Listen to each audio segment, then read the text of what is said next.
Yeah, I think there's one word that characterises President Joe Biden's foreign policy, and that is weakness. As you say, the abandonment of Afghanistan, effectively leaving that to become a terrorist state, is unforgivable. We've seen what appeasing Iran does, and Americans must be very worried about just who and what is coming across that southern border. I want to go to what the Secretary of State tweeted yesterday, and apparently deleted as well. But this shows this weakness goes through the administration. He said he'd been meeting with the Turkish foreign minister and spoke further about the Hamas terrorist attacks on Israel, and he encouraged Turkey's advocacy for a ceasefire and the release of all hostages held by Hamas immediately. Now this, while Israel is trying to defend itself, while Israel was trying to root out terrorists still killing people within its borders, you've got the American Secretary of State calling for a ceasefire. It's just deplorable, surely. It's absolutely disgraceful. And, to grant moral equivalence between terrorists and their victims, I mean, that is just evil. And we've seen a lot of that kind of rhetoric here among leftists, many of whom blame Israel 100% for these attacks. It is absolutely despicable. Anti-Semitism has become the norm, unfortunately, in some parts of the left wing in this country. Let's not forget that a few years ago, Nancy Pelosi tried to pass a resolution condemning anti-Semitism, and she was not even able to get it through with members of her own party who really have a problem with that. So yes, it's absolutely deplorable, and we see this sentiment being expressed right now among some of the highest members of the Biden administration.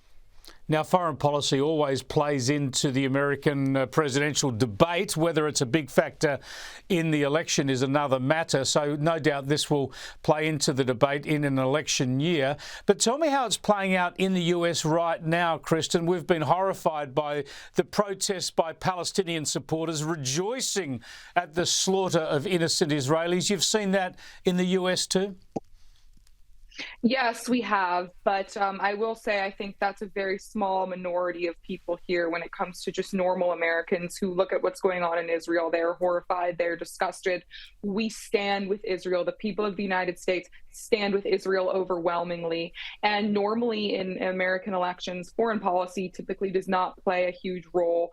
Typically, Americans tend to vote on domestic issues, but that could really be different in the upcoming election due to this string of foreign policy failures we have seen by Joe Biden and frankly by leftists all across the West. I think there are a lot of left-wingers who are younger voters in this country who have not lived through tragedies or frankly don't remember tragedies because they were too young, like 9/11. And this horrific attack in Israel serves as a wake-up call to many of those left-wing younger voters that when you get weak and when you let your guard down and when you don't protect your country, very bad things can happen. So we may see, because of this horrific attack in Israel, some people in this country start to change their voting patterns. And we might see for the first time in several elections, foreign policy really play a key part in the way that people vote in the upcoming presidential election. Kristin Tate, thanks again for joining us. Thank you very much, Chris.